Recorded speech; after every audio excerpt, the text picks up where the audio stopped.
Hi friends, welcome to DSN TET rapid reason classes. ఈరోజు అంకగణితం full video explain చేసుకుందామండి. చాలా questions explain చేస్తాను ఈ వీడియోలో. డైలీ మనం సిరీస్ 1 నుండి సిరీస్ 9 వరకు మ్యాథ్స్ బిట్స్ ఎక్స్ప్లెయిన్ చేసుకున్నాము. ప్రతి సిరీస్లో 10-15 ప్రాబ్లమ్స్ దాకా ఎక్స్ప్లెయిన్ చేశాను. ఆ బిట్స్ కనుక మీరు డైలీ ప్రాక్టీస్ చేస్తే ఆ 9 బిట్స్ అంటే డైలీ ఒక సిరీస్లో 10 బిట్స్ ఉన్న 9 సిరీస్ కాబట్టి 90 బిట్స్. 90 బిట్స్లో మినిమం ఖచ్చితంగా 20 బిట్స్ అన్న వస్తాయి. సేమ్ ప్రాబ్లమ్స్ రావచ్చు, రిలేటెడ్ ప్రాబ్లమ్స్ రావచ్చు. ఖచ్చితంగా వీడియో మాత్రం చూడండి, లింక్ డిస్క్రిప్షన్లో ఇస్తాను. టెట్లో మ్యాథ్స్లో ఎక్కువ రావాలనుకున్న వారు ఖచ్చితంగా చూడాల్సిన వీడియో అండి. ఈరోజు అంకగణితం ఫుల్ చాప్టర్ ఎక్స్ప్లెయిన్ చేసుకున్నాము. ఫస్ట్ గోల్డెన్ రేషియోతో స్టార్ట్ చేసుకున్నాం. అంకగణితంలో గోల్డెన్ రేషియో ఆల్రెడీ ప్రీవియస్ కూడా ఎగ్జామ్లో వచ్చిందండి, అందుకే మరీ ఎక్స్ప్లెయిన్ చేస్తున్నాను. గోల్డెన్ రేషియో నిష్పత్తి ఏంటంటే 1.615:1. 1.615:1. ఇది golden ratio. Very important. Next first problem. ఒకసారి క్వశ్చన్ చూడండి. డజన్ అద్దాలు గల పెట్టే పొరపాటున కింద పడింది. వాటిలో కొన్ని పగిలినవి, కొన్ని పగలలేవు.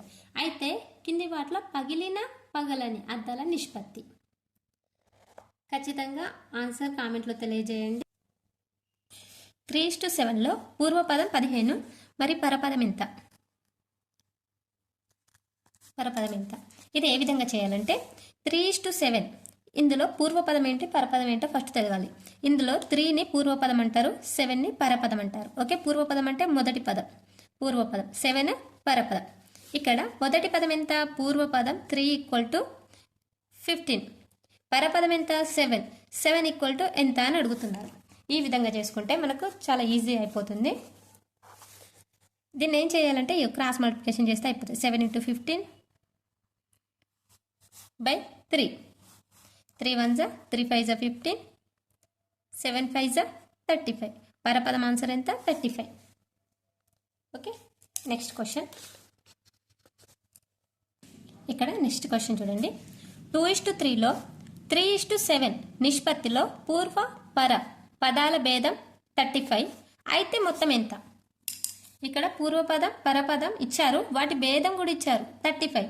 అయితే వాటి మొత్తం ఎంత అడుగుతున్నారు. ఇక్కడ భేదం ఇచ్చారు, మొత్తం ఎంత అంటే అడిషన్ చేయాలి. అడిషన్ చేస్తే ఎంత అని అడుగుతున్నారు. ఇక్కడ ఏం చేయాలంటే ఫస్ట్ 2:3 అండ్ 3:7. 2:3లో 3:7 నిష్పత్తిలో పూర్వ పర పదాల భేదం 35. అంటే దీన్ని ఏ విధంగా చేయాలంటే ఫస్ట్ 2:3 అంటే 2/3, 3:7 అంటే 3/7. ఫస్ట్ వీటిని క్రాస్ మల్టిప్లికేషన్ చేయాలి. 7 2s 14. Next 3 3s 9. ఎంత? పూర్వ పర భేదాలు 35. 14 - 9 = ఎంత వచ్చింది? 5. ఓకే, మనం భేదం చేస్తే 5 వచ్చింది, కానీ యాక్చువల్ ఆన్సర్ 35. అంటే భేదం 5 అయితే 35. మరి ఎంత? మొత్తం అడిగారు. మొత్తం కావాలంటే 14 + 9 = ఎంత అవుతుంది? 23. మరి 23కి ఎంత అవుతుంది? ఈ విధంగా చేయాలి. ఓకే, ఇక్కడ చూడండి భేదం 7 2s 14 - 3 3s 9. వీటి యొక్క భేదం 5, కానీ క్వశ్చన్లో ఇచ్చింది 35. భేదానికి 5 అవుతే 35. మరి వీటి అడిషన్ చేస్తే 23. మరి 23కి ఎంత? మొత్తం ఎంత అని అడుగుతున్నారు. అదే మనం ఇక్కడ క్రాస్ మల్టిప్లికేషన్ చేయాలి. 23 × 35/5.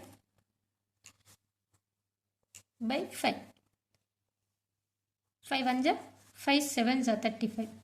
Next 23 7s 23 7s 3 7s 21, 2 7 2s 14. 14 + 2 16. Answer is 161. But మొత్తం ఎంత? 161. Very important problem. క్వశ్చన్ చూడంగానే మనకు ఆన్సర్ ఏ విధంగా చేయాలో అర్థం కాదు.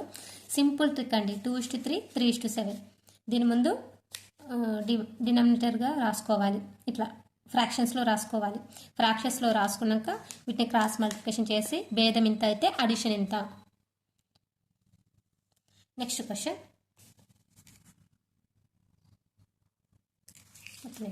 ఇక్కడ చూడండి 1 × 1/2 మిక్స్డ్ ఫ్రాక్షన్లో ఇచ్చారు. అంటే నేను మోడల్ ప్రాబ్లం చెప్తున్నానండి. ఇక్కడ పూర్వపదం పరపదం ఏ విధంగా కనుక్కోవాలి. నెక్స్ట్ పూర్వపదం పరపదం ఇచ్చినప్పుడు వాటి మొత్తం ఇచ్చినప్పుడు ఎలా చేయాలి, వాటి భేదం ఇచ్చినప్పుడు ఎలా చేయాలి. సెకండ్ మోడల్ క్వశ్చన్ 672ను 5:3 నిష్పత్తిలో పంచగా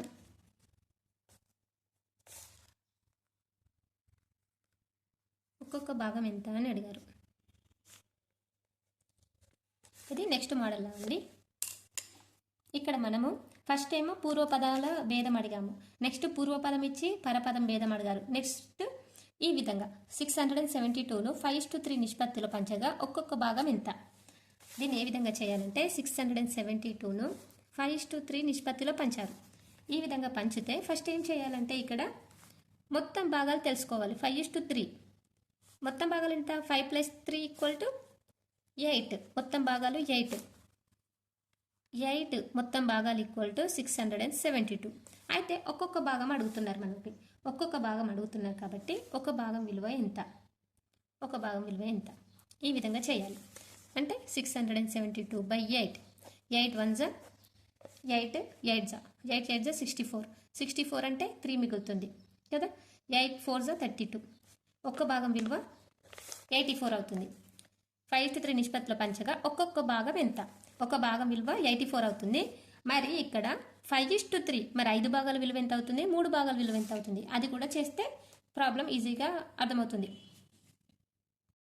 ఇక్కడ మనకు ఒక భాగం విలువ వచ్చింది, మరి 5 భాగాల విలువ అండ్ 3 భాగాల విలువ తెలిస్తే ఆన్సర్ ఏ విధంగా క్వశ్చన్ ఇచ్చినా కూడా మనం ఆన్సర్ చేయగలుగుతాం. అంటే ఒక భాగం విలువ అడిగినా, 5:3లో మొత్తం భాగాల విలువ అడిగినా, లేకుంటే పెద్ద భాగం విలువ చిన్న భాగం విలువ ఈ విధంగా ఇచ్చినా కూడా ఈజీగా చేయగలుగుతాం. ఇక్కడ ఒక భాగం విలువ 84, మరి 5 భాగాల విలువ × 5 వేస్తే అయిపోతుంది. 84 × 5 ఎంత, 420. నెక్స్ట్ 84 × 3 3 భాగాల విలువ ఎంత అవుతుంది, 252. ఈ విధంగా క్వశ్చన్ చూస్తే హార్డ్ అనిపిస్తుంది కానీ ప్రాబ్లం ఈజీ. నెక్స్ట్ క్వశ్చన్, ఇది ఆల్రెడీ టెట్లో వచ్చిన క్వశ్చన్ అండి. 1162ను A, B, Cలకు 35:25:20 నిష్పత్తిలో పంచిన ఏ వాటా ఎంత.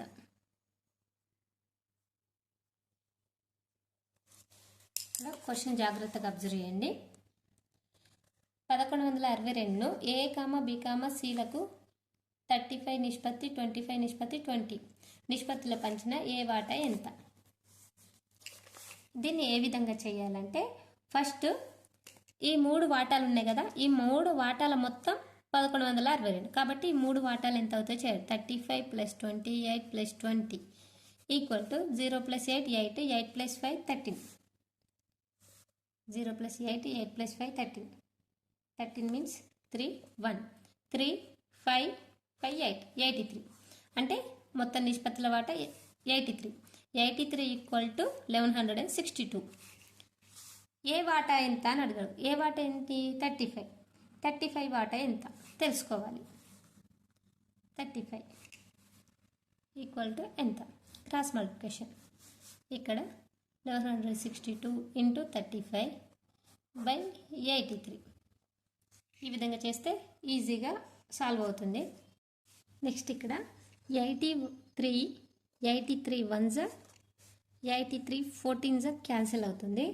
నెక్స్ట్ ఇక్కడ 14 × 35 14 × 35 మల్టిప్లికేషన్ చేస్తే 35 14s 4 5s 20 2 4 3s 12 4 1 5 5 133 0 9 4 490. ఏ యొక్క వాటా 490. అది బి యొక్క వాటా తెలియాలంటే 83కి 1162 అయితే ఇక్కడ 28% ఎంత తెలుసుకోవాలి. 28% తెలుసుకోవాలంటే మళ్ళీ ఇక్కడ చూడండి, ఇక్కడ ఆల్రెడీ 83 1162 క్యాన్సిల్ అవుతుంది, 14 వస్తుంది. 14 × 28 చేస్తే అయిపోతుంది బి వాటా తెలియాలంటే. Simple trick. 14 × 35 అంటే 35. ఏ వాటా తెలవాలంటే 14 ఇంటూ 35. మరి బి వాటా తెలవాలంటే 14 ఇంటూ బి వాటా ఎంత 28. 28 చేస్తే బి వాటా వస్తుంది. సి వాటా తెలియాలంటే 14 ఇంటూ 20. ఈ విధంగా చేస్తే సి వాటా కూడా వచ్చేస్తుంది. ఎటువంటి ప్రాబ్లం ఇచ్చినాక ఈజీగా చేయొచ్చు ఈ విధంగా. నెక్స్ట్ క్వశ్చన్, ఒక త్రిభుజం యొక్క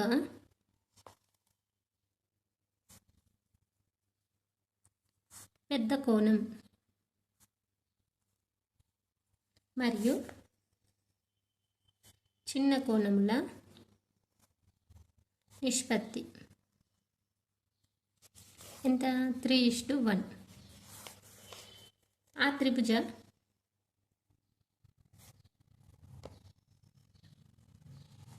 మరొక కోణం 44 డిగ్రీలు అయితే ఆ త్రిభుజంలో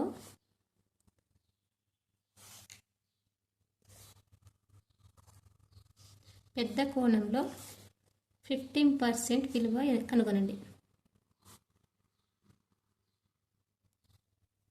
ఇది టెక్స్ట్ బుక్ ప్రాబ్లం అండి, వెరీ వెరీ ఇంపార్టెంట్ ప్రాబ్లం. ఒక త్రిభుజం యొక్క పెద్ద కోణం అండ్ చిన్న కోణాల నిష్పత్తి 3:1. ఆ త్రిభుజం యొక్క మరొక కోణం 44 డిగ్రీలు అయితే ఆ త్రిభుజంలో పెద్ద కోణంలో 150% విలువ కనుగొనండి. ఇక్కడ పర్సెంట్ విలువ కొనుక్కోవాలి, నెక్స్ట్ వాల్యూ మరొక కోణం తెలుసుకోవాలి, చిన్న కోణాలు పెద్ద కోణాలు నిష్పత్తి కూడా తెలుసుకోవాలి. ఇచ్చారు కాబట్టి ఆ కోణం విలువ తెలుసుకోవాలి. Okay, very very important problem. ఒకసారి చూడండి. ఫస్ట్ త్రిభుజంలోని 3 కోణాల మొత్తం ఎంత, ఇది తెలుసుంటే మనకి ఈజీగా ప్రాబ్లం సాల్వ్ చేయొచ్చు. త్రిభుజంలోని 3 కోణాల మొత్తం ఎంత, angle A plus angle B plus angle C equal to 180 degrees. అయితే ఇక్కడ ఒక కోణం విలువ ఇచ్చారు, త్రిభుజం యొక్క మరొక కోణం విలువ ఎంత 44 degrees. Angle A plus angle B ఒక కోణం విలువ 44 degrees equal to 180 degrees. Next ఇక్కడ angle A plus angle B equal to 180 minus 44 degrees. 180 degrees equal to 45 degrees. ఇక్కడ angle A plus angle B అంటే పెద్ద కోణం అండ్ చిన్న కోణాల నిష్పత్తి ఎంత ఇచ్చారు, 3:1 ఇచ్చారు. కాబట్టి ఇక్కడ angle A plus angle B కూడా నిష్పత్తి కూడా ఇద్దాం. 3:1 equal to 180 minus 44 degrees. 180 minus 44 ఎంత 136. నెక్స్ట్ ఏం చేయాలంటే ఇక్కడ 3:1 ఈక్వల్ టు 136 అంటే ఇక్కడ 3x నెక్స్ట్ 1x అనుకుందాం. అంటే టోటల్ ఎన్ని కోణాలు 4x equal to 136. x equal to ఎంత అంటే ఒక కోణం విలువ ఎంత 136/4 అవుతుంది. Yes 4 1s 4 3s 12. నెక్స్ట్ ఇక్కడ 1 మిగులుతుంది, 4 4s 16 అంటే ఒక కోణం విలువ 34 డిగ్రీస్. అందులో 3:1 అన్నాం అంటే ఒక కోణం విలువ 34, మరి 3 కోణాల విలువ అంటే 3 ఇంటూ ఎక్స్. 3 ఇంటూ ఎక్స్ అంటే 3 ఇంటూ 34. 34 3s 102 అవుతుంది. ఇంకో కోణం ఎంత ఉంది, ఎక్స్ ఉంది కాబట్టి X equal to 34. 1x equal to 34 అంటే పెద్ద కోణం చిన్న కోణం. పెద్ద కోణం విలువ 102, చిన్న కోణం విలువ 34. ఇక్కడ ఏమన్నారు నెక్స్ట్, చిన్న కోణం పెద్ద కోణం నిష్పత్తి ఇచ్చారు, వాటి వాల్యూ కూడా తెలుసుకున్నాం కోణం విలువ. ఒక త్రిభుజం యొక్క మరొక కోణం 44, ఇది కూడా వేసుకున్నాం. అయితే త్రిభుజంలో పెద్ద కోణంలో 150% విలువ. ఇప్పుడు పెద్ద కోణం వాల్యూ ఎంత వచ్చింది 102 వచ్చింది. ఇందులో పెద్ద కోణంలో 150 యొక్క విలువ ఎంత అని అడిగారు. ఇది ఏ విధంగా చేయాలంటే 102 ఇంటూ ఇది కోణం విలువ 150% అంటే ఏ విధంగా వేయాలి 150/100 ఈ విధంగా వేయాలి. ఇక్కడ next cancellation 0 0 get cancel.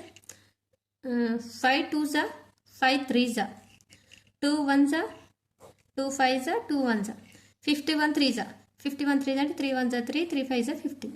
153 is answer. అంటే పెద్ద కోణంలో 150 యొక్క పర్సెంట్ యొక్క వాల్యూ 153. ఇటువంటి ప్రాబ్లమ్స్ ఇస్తారండి. ఆల్రెడీ ప్రీవియస్ వచ్చిన క్వశ్చన్ చాలా చాలా ఇంపార్టెంట్. ఎవరైనా క్వశ్చన్ ఆన్సర్ రాసుకునేదంటే రాసుకోండి, ఎందుకంటే మీకు ఇంత మంచి ఎక్స్ప్లెయిన్ చేస్తున్నా కాబట్టి నోట్స్ తయారు చేసుకున్న వాళ్ళు ఖచ్చితంగా ప్రిపేర్ చేసుకోండి. ఇది అంకగణితం యొక్క ఫుల్ వీడియో అండి, జాగ్రత్తగా వినండి ఒకసారి. 4 కుర్చీల ఖరీదు 5 బెంచీల ఖరీదుకు సమానం. ఒక వ్యక్తి 10 కుర్చీలు మరియు 8 బెంచీలను 4100 రూపాయలకు కొన్నాడు. అయితే ఒక బెంచీ ఒక కుర్చీ ఖరీదు ఎంత? ఇది ఏ విధంగా చేయాలంటే ఫస్ట్ మనకు ఏమిచ్చాడు, 4 కుర్చీలు ఈక్వల్ టు 5 బెంచీలకు సమానం. 4 కుర్చీలు ఈక్వల్ టు 5 బెంచీలకు సమానం అన్నాడు. ఇక్కడ కుర్చీలు బై బెంచీల నిష్పత్తి ఏమవుతుంది?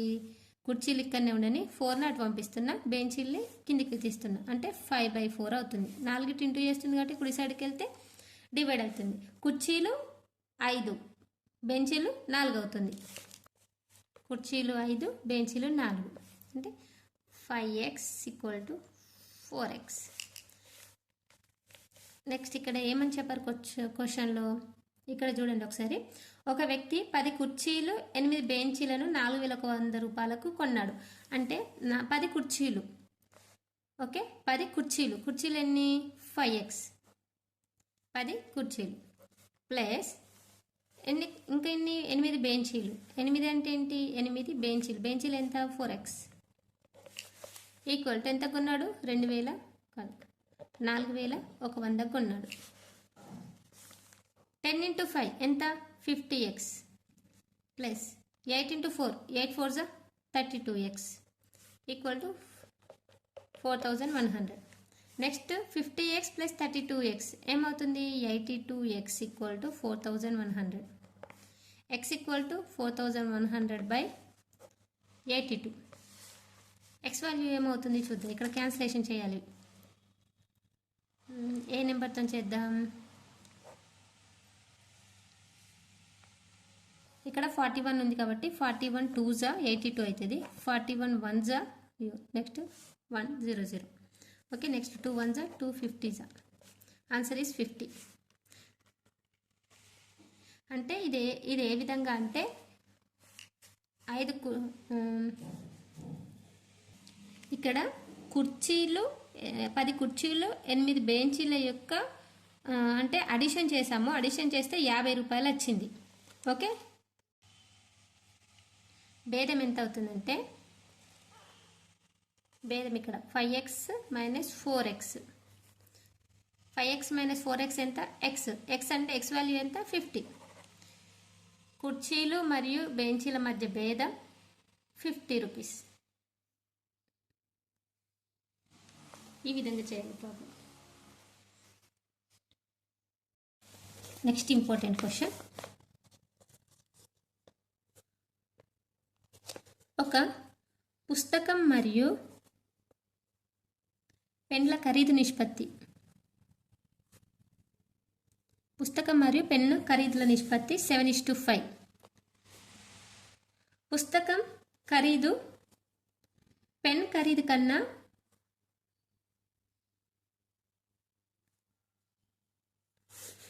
₹12 ఎక్కువ. అయితే పెన్ ఖరీదు ఎంత?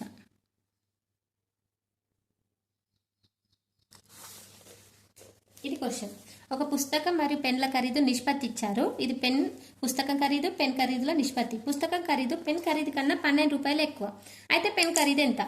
ఇప్పుడు చేద్దాం. ఇక్కడ పుస్తకం ఇష్టు పెన్ ఎంత? 7:5. మరి ఏం చేయాలి? ఇక్కడ ఏమనుకోవాలంటే 7x 5x అనుకోవాలి. వీటి యొక్క ఖరీదు 7:5 అంటే 7x:5x. పుస్తకం ఖరీదు కన్నా పెన్ ఖరీదు ₹12 ఎక్కువ అని అన్నారు. అంటే ఇప్పుడు ఏం చేయాలంటే ఇక్కడ క్వశ్చన్ చదివితే క్వశ్చన్లోనే ఆన్సర్ ఉందండి, ఏం లేదు. ఇక్కడ పుస్తకం ఖరీదు పెన్ ఖరీదు 7:5 ఇచ్చారు కదా. నెక్స్ట్ ఏం కొటేషన్ ఇచ్చారు? పుస్తకం ఖరీదు కన్నా పెన్ ఖరీదు ఎక్కువ. ఎన్ని రూపాయలు? ₹12 ఎక్కువ. అంటే ఇక్కడ భేదం అడిగారు కాబట్టి 7x minus 5x equal to ఎంత? 2x. డిఫరెన్స్ ఎంత? 2x. ఇక్కడ రూపాయలు కూడా ₹12 ఎక్కువ. అంటే 2x ఈక్వల్ టు ₹12 ఎక్కువ. అంటే మరి x ఈక్వల్ టు ఎంత? ఇక్కడ ఈ విధంగా చేయాలి. x ఈక్వల్ టు ఎంత అంటే ఏం చేయాలి? 12/2 ఎంత? x ఈక్వల్ టు 6 వస్తుంది. 6 రూపీస్ డిఫరెన్స్ అన్నట్టు. అంటే ఇప్పుడు పుస్తకం ఖరీదు పెన్ ఖరీదు ఎంతనో మనకు తెలిసిపోతుంది. పుస్తక ఖరీదు 7x అంటే 7 × 6 ఈక్వల్ టు 7 6 ఎంత 42. నెక్స్ట్ పెన్ ఖరీదు 5x అంటే 5 × 6 5 6 30. ఇప్పుడు వీటి డిఫరెన్స్ ఎంత ఉంది? 12 ఎక్కువ.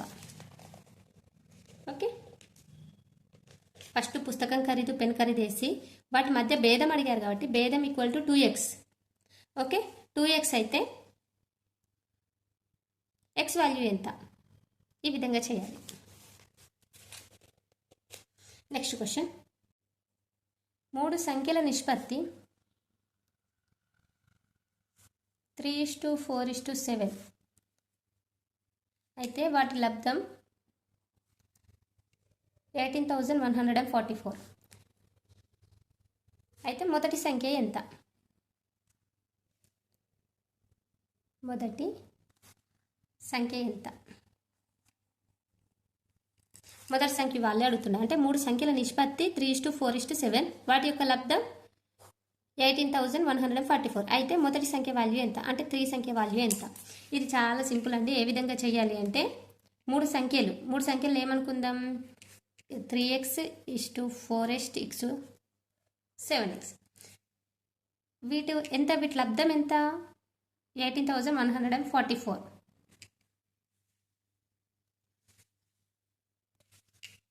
వీటి యొక్క లబ్ధం 3x × 4x × 7x equal to 18144. Okay, 18,144. 3 4s 12, 12 7s 84 కాబట్టి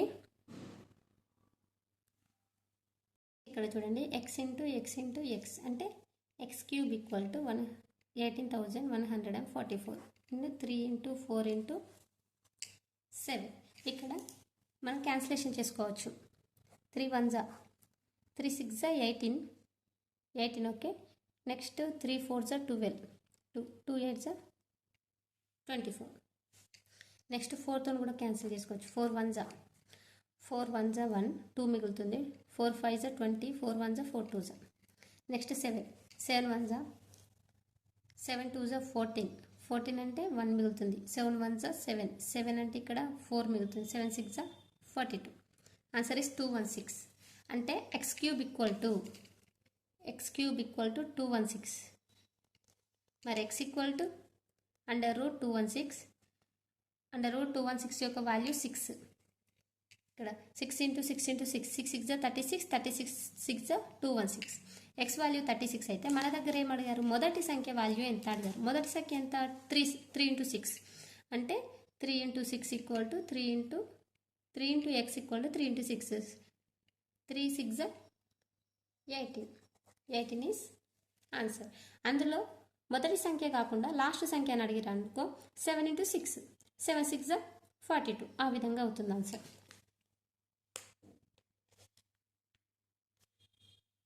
నెక్స్ట్ ఇంపార్టెంట్ క్వశ్చన్, ఒకసారి ఈ క్వశ్చన్ చూడండి. వెరీ వెరీ ఇంపార్టెంట్ అండి. డజన్ అద్దాలు గల పెట్టె పొరపాటున కింద పడినది. వాటిలో కొన్ని పగిలినవి, కొన్ని పగలలేవు. అయితే క్రింది వాటిలో పగలని అద్దాల నిష్పత్తి ఎంత? ఇది చాలా చాలా ట్రిక్కీ క్వశ్చన్ అండి. ఇది చాలా సింపుల్ అండి. ఏ విధంగా చేయాలంటే వితిన్ సెకండ్లో కూడా చేయొచ్చు దీన్ని. ఒక్కసారి మీరు దీనికి ఆన్సర్ తెలుసుకుంటే క్వశ్చన్ చూసిన వెంటనే సమాధానం పెట్టేస్తారు. డజన్ అద్దాలు అన్నారు. ఒక డజన్కి ఎన్ని అద్దాలు వస్తాయి? 12 అద్దాలు వస్తాయి. 12 అద్దాలలో పగలని అద్దాల నిష్పత్తి అడిగారు.